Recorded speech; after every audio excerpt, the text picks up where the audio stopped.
We're so very grateful for you listening and joining us on No Small Endeavor. In 2024, NSC reached some exciting milestones. This year, we moved from being in the top 10% of podcasts to the top 1% of all podcasts, while being aired on more than 40 public radio stations around the country. And thanks to many of you voting for us, we received our first Prominent Industry Award, a Silver Signal Award. I like to think that these achievements reflect our continued commitment to our mission. This work only matters if it contributes to your life and to the shared life of our cities, families, and communities. And it only matters when you are a part of the mix. So we thank you. I also want to take a moment to thank our outstanding production, management, and marketing team, because we most definitely could not do NSC without them. They do such a stellar job, and I'm super proud to work with all of them. Christy, Jacob, Sophie, Tom, Kate, Mary Evelyn, Carriad, Jason, Audrey, and Tim. To sustain and expand this work, we're turning to you. Specifically, we're asking you to become an NSC Plus subscriber, because we depend upon such revenue to make NSC possible. You can choose the monthly amount, starting as low as $5 per month. Consider making it $10, $20, maybe even $100 per month. In exchange, you get lots of perks like ad-free listening, exclusive content available only to NSC Plus members, and pre-sale access to tickets for live events. And you'll get a sense of contribution knowing you are helping sustain work that's seeking to sow beauty, truth, and goodness into the world. So if you will, please go to our website, nosmallendeavor.com, and click Join NSC Plus. Many thanks. No Small Endeavor is brought to you by Progressive Insurance. Do you ever find yourself playing the budgeting game? Well, with the Name Your Price tool from Progressive, you can find options that fit your budget and potentially lower your bills. Try it at progressive.com. Progressive Casualty Insurance Company and Affiliates. Price and coverage match limited by state law. Not available in all states. I'm Lee C. Camp, and this is No Small Endeavor, exploring what it means to live a good life.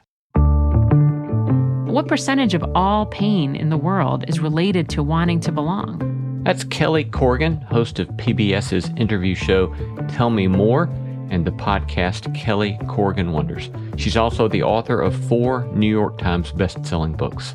And when you think about the political stuff and this division and like the instant sense that you have nothing in common with a Republican or a Democrat, it's like, oh, don't be ridiculous. You've all had a first kiss. You've all had like unmitigated pain. There's a lot that we all have. Today, Kelly Corrigan discusses her grappling with cancer and simultaneously her father's cancer and some of the beautiful lessons learned through such trials. It's just fodder for us to be closer. Like the point is to connect. That's the point. All coming right up. I'm Lee C. Camp. This is No Small Endeavor, exploring what it means to live a good life. A good life, I'm convinced, begins with asking the question, what does a good life entail? This turns out to be a rather all-encompassing, holistic question, out of which all manner of other perennial existential questions arise, like, why do we suffer? And how do we relate to others who are suffering? Or how do we relate to others when we are suffering? Our guest today, Kelly Corrigan, was a young mother of 2 young girls when she was diagnosed with advanced breast cancer. And then, in the midst of her own season of chemotherapy, her beloved father was diagnosed with cancer. One of the ways forward through such an immensely difficult season, a pursuit of connection with others that required a profound vulnerability, even when that vulnerability might bring not only a measure of joy, but its own attendant pain. Here's our interview. Kelly Corrigan is a 4-time New York Times bestselling author, host of PBS's long-form interview show Tell Me More, as well the host of the podcast Kelly Corrigan Wonders, which just crossed 11 million downloads. O Magazine calls her the voice of a generation. Huffington Post says Kelly is our poet laureate of the ordinary. Welcome, Kelly. Thanks, Lee. Pleasure to have you with us today. I know. I wish we were in person. I love Nashville. Yeah, well, you should come to Nashville. I'd love to. I've been there a few times doing readings and stuff, and I love Nashville. It's a lovely city, a lovely place. Well, we look forward to you coming back again. I think I would like to start at the end of your memoir, The Middle Place. This introduction that you do to this essay, which is, I think, called Transcending. Mm-hmm. And you talk about how in doing readings, people would pull you aside and tell you about some of the grief and the difficulty that they were experiencing. And if they asked for advice, you would try to sell them, you say, on sharing the whole thing. And then you talk about the way in which your own mother believed in the sort of endless possibility of acts of kindness. But I just wonder if you would unpack that a little bit about sharing the whole thing, which I think is what you do so beautifully in that memoir.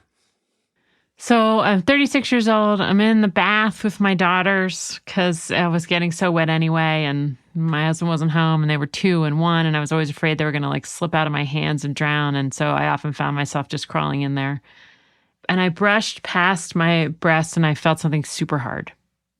And I had a friend who was an OBGYN. I'd never had a breast exam before. And I put my kids in their pajamas and we drove over to Emily Birnbaum's house. And the girls watched American Idol, and Emily gave me my first breast exam on her sofa.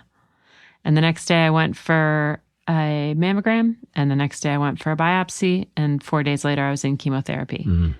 And in the process of that shocking turn of events, I had this choice to make day in and day out.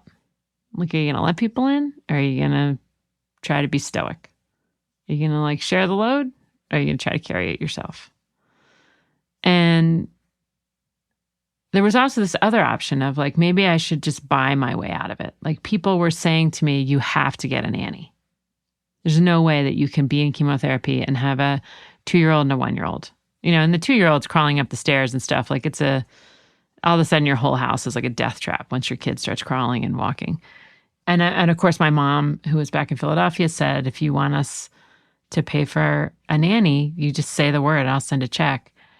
And I thought, I would rather do this with my people than bring in a stranger. I'd rather let this make us all so much closer than be over here alone with somebody that I don't even know, you know, that they can't even really talk to, that I couldn't really hug if I wanted to. And so it was like, well, we'll just try it a little bit at a time. We'll see if we can get through this first 2 weeks. And see if we can get through this first month. And we let people see and feel and touch and hear and participate in this whole crazy experience that we were having. And I mean, this is potentially motivated reasoning, but in my opinion, it was good for all of us. Because I had done a dastardly thing. I had brought mortality into the room. You're a 36-year-old with 2 babies, 1 on each hip, and you don't have a hair on your entire body. You're scaring people. And when you're going to scare people that much, then you ought to give them something to do. And so, you know, they cooked for us and they knit me hats that I probably never wore. And they took the girls to little play dates at the park, and we let them. And I feel over all these years, I've talked to so many women who have been in crisis. And of course, breast cancer is like a great crisis. It's like a marathon. Like, everybody knows what to do when someone has breast cancer. Like a mental health crisis that you can't see, terrible. A crisis that goes on for 20 years, like the long decline that you see with dementia or Alzheimer's, terrible. A bad back, migraines, like, these are not things that people can cheer you on through. They don't have a beginning and a middle and an end. But we let people in, and I just feel so close to those people. I have this photograph from August 9th, 2004, which is the day I was diagnosed, of like 9 people on my deck. And people are holding the girls, and we're all having a Corona. And that was my instinct, was like, people called and I'd say, you should come over. Just come over. I know you want to hug me. And I know I want to hug you. I know I'm scaring you. So why sit in your house and be scared? Come over. And that picture is so meaningful to me because it was this very instinctive, high agency decision to share the whole thing. And I think that's why we're here. I think that's the payoff of developing all these friendships, inch by inch, little by little, you know, reveal by reveal, share by share, breakdown by breakdown. Like, this is the Olympics of friendship. I wonder if you weren't more predisposed in that way by just my experience of reading your memoir. I mean, for example, you you show this sort of remarkable vulnerability in the way you write it and the stories that you tell on yourself and the things that you tell about yourself. So there's one passage, I don't have it in front of me here, but I remember just catching my attention where you say, maybe it was the night that you'd gotten your diagnosis and your husband, Edward, goes to sleep, and you say, I'm happy that he was able to sleep. And then you say, and at the same time, I resented him for it. And then at the end of that paragraph, I think you say something like, married people are often alone while they are together many times throughout their marriage, something like that. And then I could point to, lots of other stuff like you sharing how you lost your virginity, or, a thing I'm going to come back to in a moment about something that happens where something that you say about your father.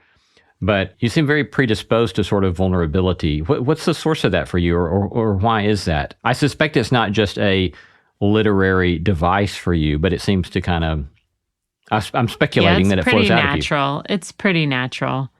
I mean, I'm very aware of how many people are here on the planet at the moment. And really ruminating on that number, 8 billion, has set me free. Like, there's just so many of us, and we're all living our big dreams, and we're all on our epic journeys, and who cares? Who cares how I lost my virginity? Who cares that I got caught shoplifting? Who cares that I got suspended from high school? Who cares I got 1090 on my SATs? Like, it's all nothing. It's all nothing. It's just fodder for us to be closer. Like, the point is to connect, to me. That's the point. Connection favors vulnerability. Like, connection favors ragged edges where you can connect on a bigger surface. If you're all tight and straight and hiding and perfect and wrapped up in your little packaging, there's nothing to hold on to. But it's not even that consciously. I mean, it's really my nature. Like, I just don't think it matters that much, the number of things I've done that are inadvisable or misguided. I just don't think it matters.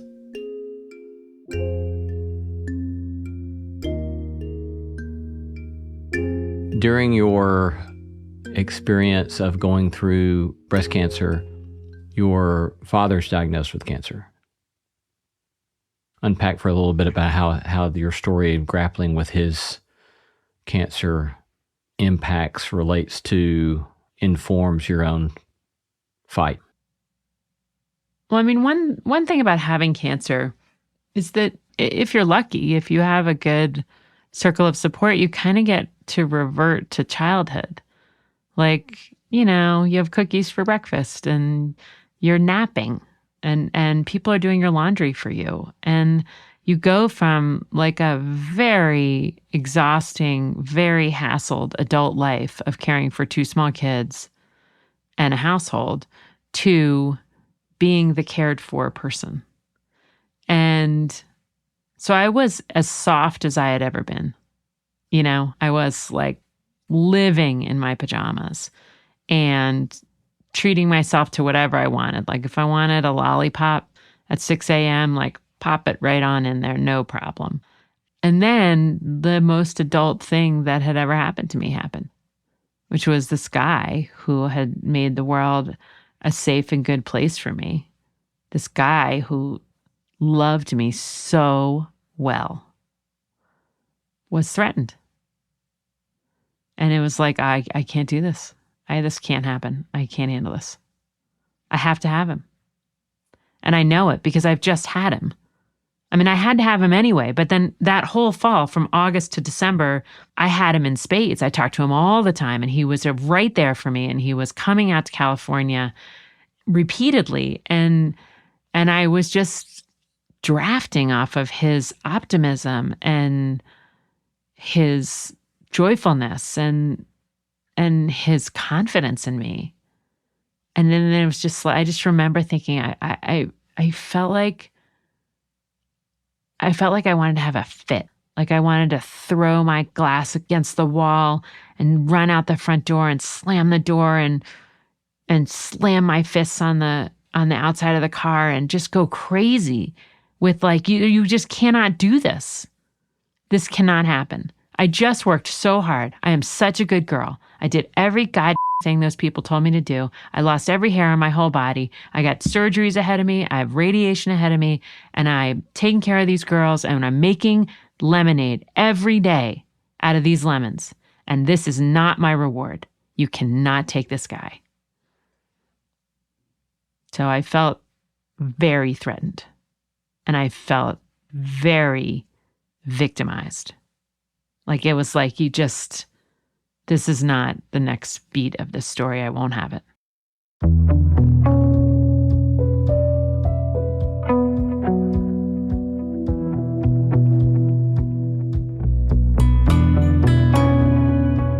You're listening to No Small Endeavor and our conversation with Kelly Corrigan discussing her memoir and New York Times bestseller, The Middle Place.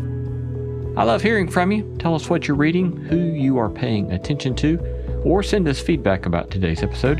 You can reach me at lee@nosmallendeavor.com. You can get show notes for this episode in your podcast app or wherever you listen. These notes include links to resources mentioned in the episode, as well as a PDF of my complete interview notes and a full transcript. We'd be delighted if you'd tell your friends about No Small Endeavor and invite them to join us on the podcast, because that helps extend the reach of the beauty, truth, and goodness we are seeking to sow in the world. Coming up, Kelly and I continue to discuss the life lessons drawn from her experience with cancer, as well as what might connect human beings together in a world of so much presumed difference.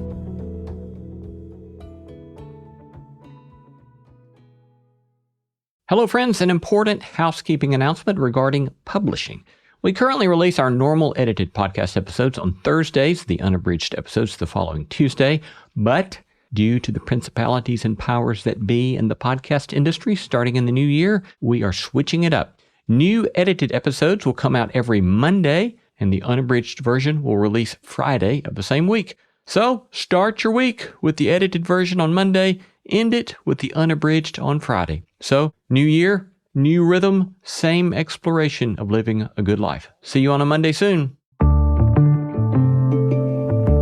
The pictures of the two primary men in your memoir, including your father that you described and your husband, I paused numerous times as I was reading your memoir and thought, these are beautiful pictures of beautiful relationships with men who are showing up in beautiful ways.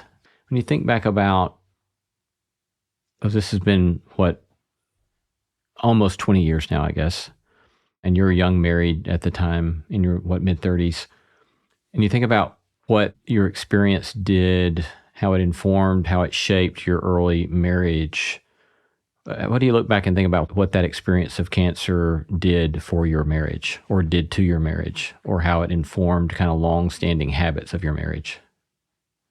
I mean, it was a total fortification. Like you hope that you married somebody that's gonna be sturdy under pressure. And I did. And in particular, there was this glorious emotional synchronicity. It wasn't even synchronicity, it was more of a following. So I would have an emotion and he would adopt it. In other words, and I think it's one of the most lovely things that one person can do for another person, which is to say, if I want to ignore it all and go sit on the deck and put my feet in his lap and drink a Corona at 3:00 on a Monday afternoon, he'd just do it with me. And if I wanted to look up the odds of survival for a 36-year-old with stage 3 cancer with a tumor that's 7 centimeters by 4 centimeters, he didn't try to stop me. He'd look it up too and validate my numbers. And if I wanted to go somewhere or have people over, then we went somewhere or had people over. If I wanted to go for a walk, if I wanted to cry, everything was okay. And he did not oppose me. He did not try to guide me emotionally. He just followed my emotions. And that does not happen in our normal, healthy life. That's my biggest complaint about my marriage, is that so often Edward takes the other side of the bet. Mm. Like he's kind of an academic that way. He's very bright and he just likes to argue out corner cases and whatnot. But during that period of time and other high stress periods of time, times of real crisis where the cognitive load is like near going to knock you to your knees, he knew to drop that and to follow. And that's really been a lovely experience that I draw from when my kids are in crisis, who are now 20 and 22, is don't lead them. Don't nudge them out of their emotion. Don't yuck their yum and don't yum their yuck. Like, whatever they feel, just try to feel it with them. And it's very contrary to my instincts. Right. My instincts are to coach them out of it. Mine too, yep. But it's much nicer and gentler and more loving and, frankly, intellectually simpler to just tell me more, what else, go on. Yeah. Yeah, I think that way of being with another or being with a spouse, being with our children, friends, whatever, that it's very contrary to my intuition and even contrary to my training or my raising, I think, because, and again, I don't know how much of this is a Southern thing, how much of it was a Southern Bible Belt Christian thing, but for us, a lot of times it was be happy and just be happy. And, there's be grateful. People are starving in Africa. That whole right. line of thought is just so useless. And so learning to let my kids be angry has been a real stretch. And, and my wife and I have wondered sometimes about whether or not we didn't sometimes let that go a little too extreme. But in the end, what we've discovered is that our kids seem comfortable being themselves with us as they're now young adults. And that's, I think that has been a payoff, if we want to use financial metaphor for it. It's been a payoff that's kind of is a good return on investment, because we're deeply grateful that they can be themselves with us. But I think it was very costly for me emotionally to let them be angry or let them be whatever they were as we went along. I agree. I mean, I'm not very good at it. Believe me, if my kids were listening to this, they would say like, like, okay. So as you have then done the work that you've done, you've undoubtedly heard untold numbers of stories of people going through their own travails and cancer and other afflictions that they've had to deal with. What are some of the stories, or what are some of the practices, lessons learned out of that experience for you that you take away from seeing other people, what they've been through, that you've tried to say there's something true and beautiful about the way they've processed that I want to hold on to? I mean, one macro observation is that a lot is survivable that doesn't seem like it would be. People figure out how to keep going and stay in their lives and laugh again and love again after very hard things that the moment they break, you think, this is going to kill her. This is going to kill him. And it doesn't. So that's a backstop that I'm aware of. I also think that I've learned through my deepest friendships that it doesn't mean they're not unchanged, and it doesn't mean that a lot of their days aren't compromised by deep sadness. And that makes you want to be the friend that they can say the awful thing to and not put a smiley face on it for you. I mean, my friend Liz, who died, I know that's who I was for her. I was like the only person that she could say, I think I'm dying. And I didn't try to talk her out of it. And I didn't try to like put a button on it. And I didn't bring up some future ovarian cancer trial that maybe she could qualify for. And I just let her say it. And I have a friend now who's really devastated after a hard divorce. And I don't think she's allowed to say to anybody, like, it still hurts so much. I think like the world is telling her you're supposed to be pretty good by now. And it's like, I don't know. I think people are a lot of things simultaneously. I think she's very good, and it still hurts a lot, and that coexists in many, many, many people. Like, I think that the way we interact with each other is so silly because people will be like, "How are you?" And I feel like a weenie for saying this, but I kind of want it to catch on also, which is, "Oh, I'm everything. I'm tired and I'm happy and I'm excited and I'm a little nervous and I'm worried about this, but I'm psyched about that." And then they say, "How are the girls?" I'm like, "The girls? The girls are everything. The girls are thriving and the girls are dying and the girls are crying on their sofa and the girls are joining another thing and running for president of this and doing a job, getting a job offer there, and also miserable, and also, you know." Right. It's really a denial of the way we work to suggest that one person could say to another, "How are you?" And the other person could like give an answer. Like this summary state of affairs. It's like, what, are you kidding me? Like, I kind of have a migraine. I'm sort of exhausted and I have a trip tomorrow. So I'm kind of stressed about that, but I'm really psyched because I just talked to this guy and he was really fun to talk to. And also I can't find my laptop computer charger. And like, it's lots happening in any given cross section of a life. Yeah, I find that super helpful. And I apologize to people listening because I think I said this on an interview sometime in the last 6 months, but it reminds me of a friend of mine who was talking about going through his own very difficult time in life, and he was in recovery and therapy. And then he was sharing how he had been to one of the big art museums, either in Chicago or New York, and had seen this one painting that was just white on white. It was just a canvas of white. And then he went a little further in the museum and he saw another one that was white, but just had a big blotch of red.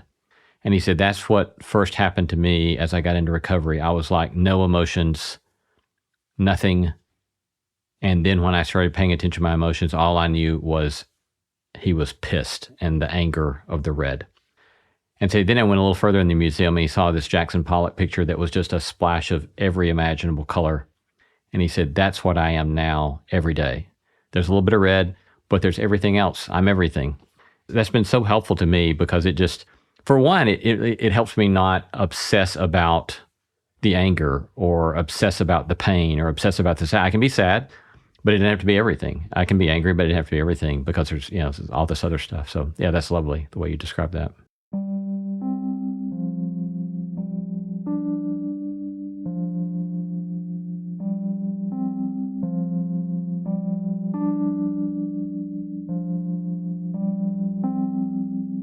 You tell a story about being, I think it was your first chemotherapy treatment, and I believe your nurse was Catherine, maybe is what you call her in the book. And I was so struck by the way that you sit down, and so you start having this conversation with this woman who's attending to you, and after you've been talking for a little while, you have invited her into opening up in such a way so that she shares that what got her into nursing and the nursing that she's doing was that her own mother died of cancer 30 years previous when she was a child. And then she starts saying, nobody here at the treatment center even knows that. And so it's just remarkable that you sit down and you're able to have that conversation with her that gets to that point that quickly. So the question that raises for me is, what are ways in which a sort of healthy curiosity about other people's experience has driven you? Is it something you've developed? Is it something you just kind of naturally have? Where does that come from? And or how have you learned to practice that sort of curiosity about other human beings' experience? It's definitely natural. It's not something I cultivated. And I think I am like pretty tuned for connection. So, Catherine and I are going to do this thing together for 4 months. I'm going to go in there and you sit there all day. It takes 8 hours to get your chemotherapy. And she loved me. It like immediately, not on my personality, but like she loved me, like she cared for me. I was one of her patients and I was young and I was probably on the younger end of people in that infusion center. Of course, there are infusion centers with 3-year-olds in them, but the one that I happened to be in, I was, noticeably younger than the average person. So there was this awareness that there was this young mom in there. And I kind of loved her too. Like I kind of loved the way that she moved and how gentle she was with me. And she talked kind of slowly and a little bit quietly. But she was never in a rush, never felt like she had somewhere else to be.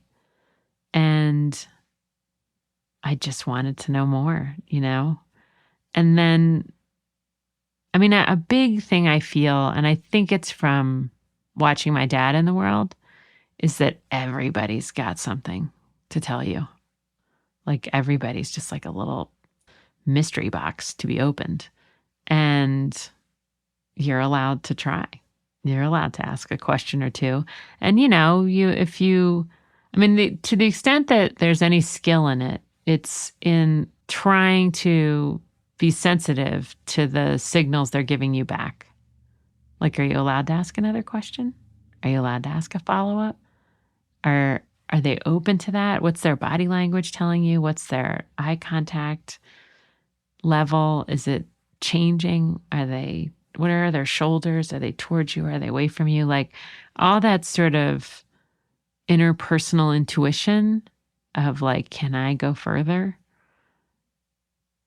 And then, of course, because of where we started this whole conversation, like, that anything she asked me, I'm going to tell her. I mean, I'd tell a stranger, so I'm definitely going to tell Catherine. And she knows that. So she knows that I'm going to reciprocate, that it's not a nosiness. It's an eagerness to know each other more personally. And she was so sweet. And she just kept her head down, but she said more than she had to say, I was like, why do you do this? And she could have said anything. I don't know the truth. She could have said, I'm a math geek, or my sister was a nurse, or they had good benefits, or. But she didn't. And I think her intuition was telling her, like, this will be okay. It will be okay if you tell this one patient this one thing. And we love each other forever. Like, I'm going to send her this so she can hear it. Like, it's 20 years and I'm special to her and she's special to me, and it'll never change. Yeah. Thank you.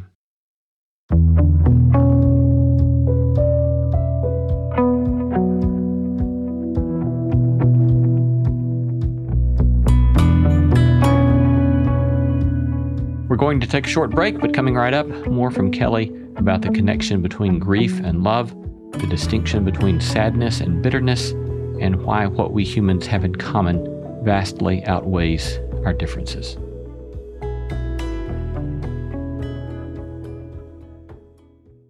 Hey there. Did you know that we have a newsletter? Just imagine if you could have one of your favorite ethics professors send you a list of things to reflect on, think about, practical actions with which to experiment, all on your way to sorting through what it might mean to live a good life. Well, that is the NSC Notebook. I riff on themes and topics related to the show and our guests. Sign up for my NSC Notebook today at nosmallendeavor.com/newsletter. I think you were some hiking trip in the Himalayas or something, which made me think maybe I need to try to go there someday. So great. You tell of a conversation that you're having with a woman one evening about the Four Noble Truths of Buddhism. And when it comes to letting go attachments, you follow up with her and say, you mean letting go of attachments to people? And she responded in the affirmative.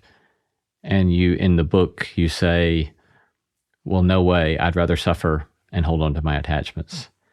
And it seems to me that the whole memoir is a sort of, in some ways, that little anecdote is a sort of microcosm that you can abstract and see the whole of your memoir, because you so desperately hold on to your attachments to other human beings in this beautiful way, and it leads to such suffering. But unpack that some for us.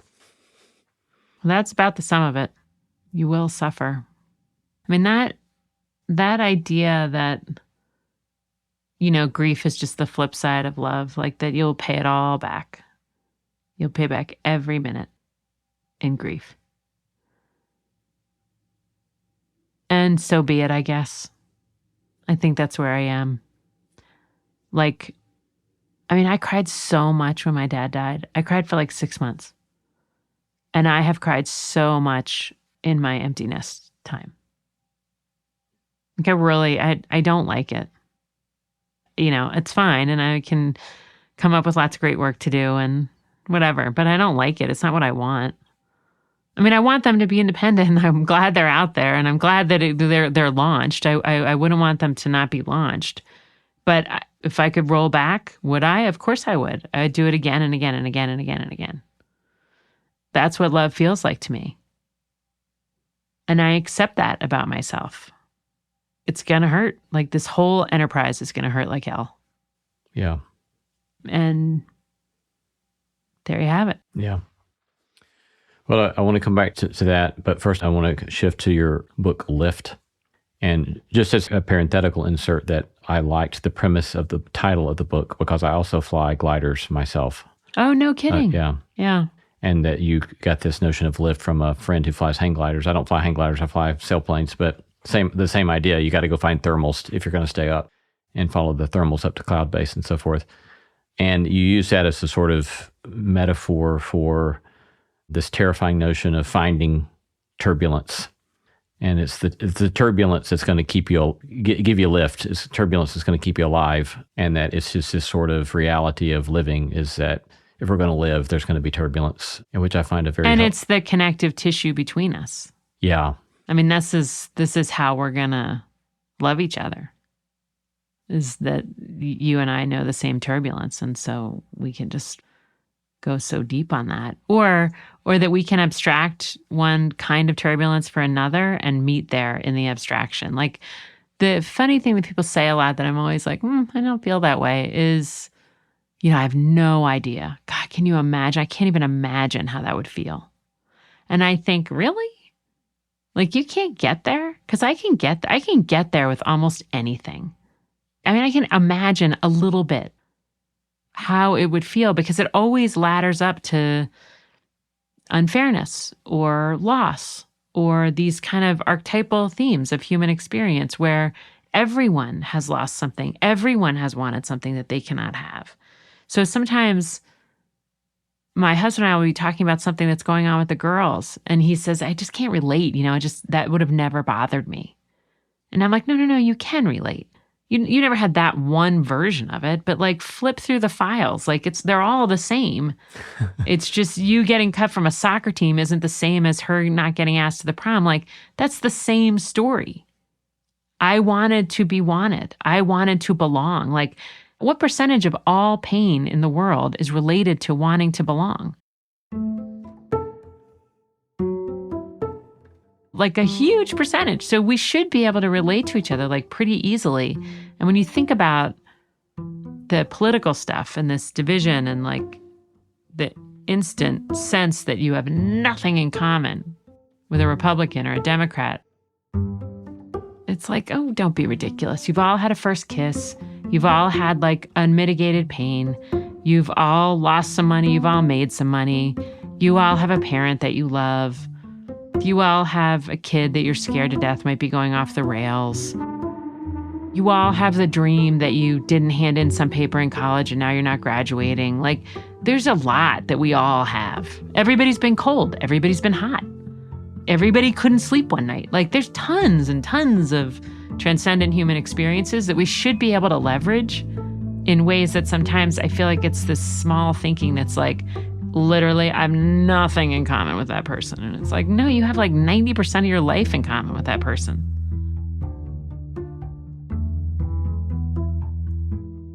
In that book, Lift, you dedicate it to one of your cousins, Kathy, and you share the story of her loss of her son. And near the end of that section, as I recollect, you indicate that as you're asking her some questions about her experience, that I don't know if she says this or it's your commentary on it, that she's sad but not bitter. And you say there is a difference. And I think that there's a humongous importance in the difference. And I would imagine that you've seen people who have had to deal with great sadness, but sadness in some cases that has fallen over into bitterness. Would you unpack that kind of distinction a little bit for us and describe maybe the way for your cousin or for other people you've seen people be able to have to experience their sadness without then falling prey to that bitterness? Bitterness is such a small, rotten, horrible place to be. It's like a chokehold. I mean, it's just a total. I mean, you're placing yourself in the victim position. Something is not fair. Something has happened to you. And it's like tying yourself up in knots and then like pulling on the rope. Whereas sadness is like, I loved someone and I can't talk to them anymore. And what it took for her was a dissolution of a narrative. And I think narratives are so powerful. You know, I interviewed Michael Lewis, the great writer who lost his daughter the same way that Kathy lost her son. Summer after freshman year, car accident, fatal. And Michael said, I think we should be very careful about the stories we tell ourselves. Because I had asked, he said, my whole life I felt lucky. And I said, do you still feel lucky? And he said, I have a very hard time thinking about myself as someone who is unlucky. And I think it's dangerous to rewrite the narrative. And Kathy, there's a lot of narratives that you could come up with to process the loss of your child in a car accident. And she said, you know, all these years I've been thinking, why did this happen? Why did this happen to us? But that's a different question. There's two different questions. Why did this happen and why did this happen to us? And as soon as you take the to us off, you can come to a different answer. And her answer was, it happened because it can. A car can skid out on a wet road, and a car can flip, and glass can break, and metal can pierce. And they're just bodies. And that there's a physical world, that we exist in a physical world, and all of those physics will be obeyed. And that was super freeing for her. But once you say to us, why did this happen to us? Then you're in this dangerous narrative territory where you are the victim, which means that there is an aggressor. And that is where I think that is like the fertile ground for bitterness. Once you're in that kind of story, then I think bitterness grows easily. And I mean, bitterness will ruin your life. Like I know people who, I am thinking of someone in particular who is just so prone to bitterness. I mean, so prone to seeing himself as the aggrieved. And, you know, it's ruining his life. Everything is happening to him. And it's like, no, this happens to everyone. I mean, I sort of remember flying with Georgia and Claire when they were really little. And we were stuck on the tarmac, you know, for like an hour once we landed. And one of them was like, I have to get off this plane. And I stood them up and turned them around. And I was like, let's look at all these people. There's 400 people on this plane. We all have to get off this plane. Like, the stewardess cannot wait to get off this plane. The pilot cannot wait to get off this plane. Like, we all want to get off the plane, you know? So it's not happening to you. It's probably happening to all of us. Yeah. What do you do with situations where there are clear aggressors or clear oppressors? I don't know that I could really do this, but sometimes I can. I mean, I have not been, you know, attacked or maligned in any big kind of ways, but I have, of course, have had a problematic relationship or two. And when I'm in the throes of those, I can tell it like it's all his fault. I can't believe he did that, ... On a good day, I can say, God bless his sweetheart. That is the very best that he can do. I'm sure he wishes that he could behave better. And he just can't. He can't do it. And it would be hell to be of that frame of mind. And it must be hell for him, because today it's me and tomorrow it's the next person. And the next day it's the next guy. Like, if you are easily offended, you're going to be offended 7 days a week. And like, I don't have much conflict in my life, but if you're that person, you have conflict all the time. And that must be awful. So the only way I know how to protect against the onset of bitterness, or to derail it as it's coming for me, is to remember that there are reasons people are the way they are. You know, like, the perpetrators were the victims. And that it must be hell to be in that, to see the world that way. It must be torture, and God bless you. In your book, Tell Me More, you kind of lay out a number of stories, but stories that have an embodiment of some practical wisdom. As you look back on that particular book, what are some of the practices, principles of practical wisdom that you keep trying to hold on to that have been important to you? I really like the point I was trying to make about I was wrong instead of I'm sorry. It turned out to be very valuable for me, which is to say, like, it's one thing to say, I'm sorry, or I'm sorry that, or I'm sorry you, or all those ways that we degrade our apologies. But to say I was wrong is such a tone changer. It's such a massive shift in the conversation. And I think there's a very specific reason why that's kind of awesome to remember, which is, if I behave in a certain way, if I say something or do something, and then you say, I can't believe you did that, and I say, I'm sorry, that's like, I have regret. But if I say, I was wrong, what it means, I think, is we agree. We share a worldview. We agree on what is right and wrong, and we agree that that behavior is wrong, and that when we do it, either one of us, we are wrong, and that you can come back in to right. You're welcome back now. And I think what we're craving in those fights that come down to I'm sorry or I was wrong is unity. Is like, I want you to validate that my worldview is your worldview. Like, we agree. This is not how we're going to act towards each other. Say it.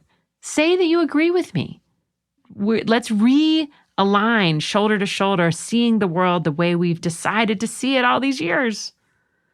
And that's the comfort I think we're seeking. It's not to belittle the person, and it's not to make them eat their weaknesses or, like, get down on their knees and beg for forgiveness. It's kind of like the person saying, right? Like, aren't you with me here? Like, isn't this the way we work? Like, recommit to me that, like, this is how we work. And this is what we believe together. So I was wrong a lot. Yeah, that's very helpful. That's very helpful, and can be very hard to do. I know, my husband can do it, bless his heart, right in the middle of an argument. It doesn't even take him like an hour. Huh. He'll just say, you're right, I was wrong. I shouldn't have done that. And then it's like, I'm not even finished being mad at you yet. Like, I have all this like emotional energy stirred up. And it's like, oh, well, I guess, okay, we can kiss and make up. What are things that you've been learning recently that you're working on, trying to practice, try to put into your life? I'm really, really, really trying not to reach out to my kids as much. Like, I'm trying to give them space. And I really have to, like, bind my hands. I just want to say hi. Or I just want to have a little text. Or I want to see a picture of them. Or it's just hard for me to put them out of my mind. Sure. I'm trying to love people, give love to people who need love. Sometimes I'm like, I really want to call Georgia, but I'll just call my mom. Or like give it to somebody who's not getting a million phone calls and who isn't so busy and like could maybe use a little like TLC. That's very helpful. I need to write that one down. Work on that one Good myself luck. This week. Yeah. I'm just terrible. I'm terrible at it. So it's hilarious that you're writing down something that I'm saying on this count. Well, we're talking to Kelly Corrigan, host of PBS's long-form interview show Tell Me More and her podcast, Kelly Corrigan Wonders. Kelly, it's been delightful talking to you today. Thanks so much for your time. Thanks for your my good work in the pleasure. world. I'll see you in Nashville. I'll look forward to that.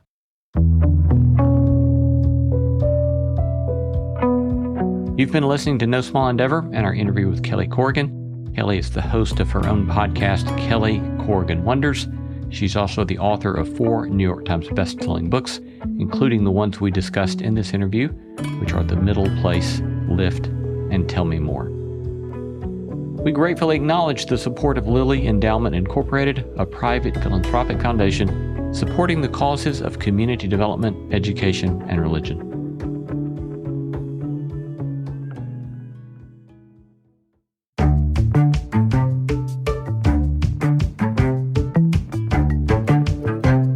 Our thanks to all the stellar team that makes this show possible: Christy Bragg, Jacob Lewis, Sophie Byard, Tom Anderson, Kate Hayes, Mary Evelyn Brown, Carriet Harmon, Jason Cheesley, Audrey Griffith, and Tim Lauer. Thanks for listening, and let's keep exploring what it means to live a good life together. No Small Endeavor is a production of PRX, Tokens Media LLC, and Great Feeling Studios. From PRX.